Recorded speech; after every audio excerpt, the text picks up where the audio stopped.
रामकृष्ण हरी माऊली ज्ञानेश्वरी अध्याय पहिला ओवी क्रमांक 242 ते 244चा अभ्यास आजच्या व्हिडिओमध्ये करण्यात आलेला आहे। तरी सर्वांनी शांत चित्ताने ऐकावे ही नम्र विनंती।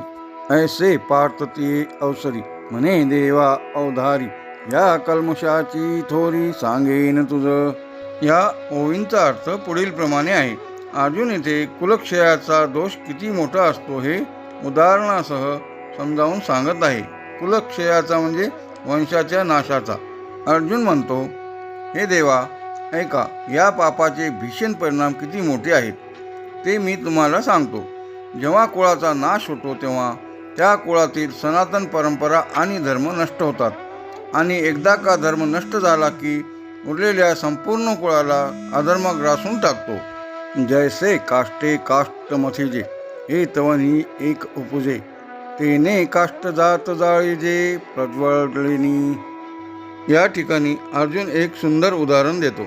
ज्याप्रमाणे दोन लाकडे एकमेकावर घासली म्हणजे मंथन केली तर त्यातून अग्नी निर्माण होतो आणि तोच प्रज्वलित झालेला अग्नी शेवटी त्या सर्व लाकडांना जाळून खाक करतो, म्हणजे त्यांचे खानदान पूर्ण नष्ट करतो। हे उदाहरण दिलेले आहे।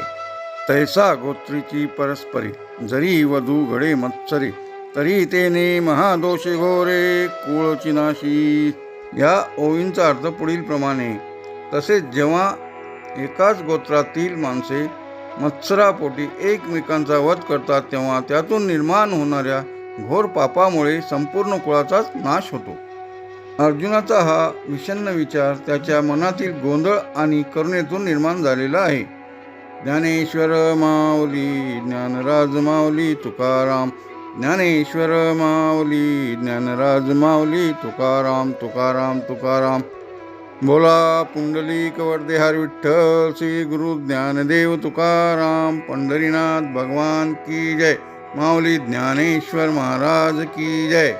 हा व्हिडिओ आपल्याला आवडला असेल तर माऊलींनी लिहिलेल्या सुंदर ओव्यांचा आस्वाद घेण्यासाठी पुढील व्हिडिओसाठी कृपया सबस्क्राईब करावे ही नम्र विनंती, जेणेकरून आपल्याला सर्वप्रथम आमचे व्हिडिओ प्राप्त होतील। धन्यवाद माऊली।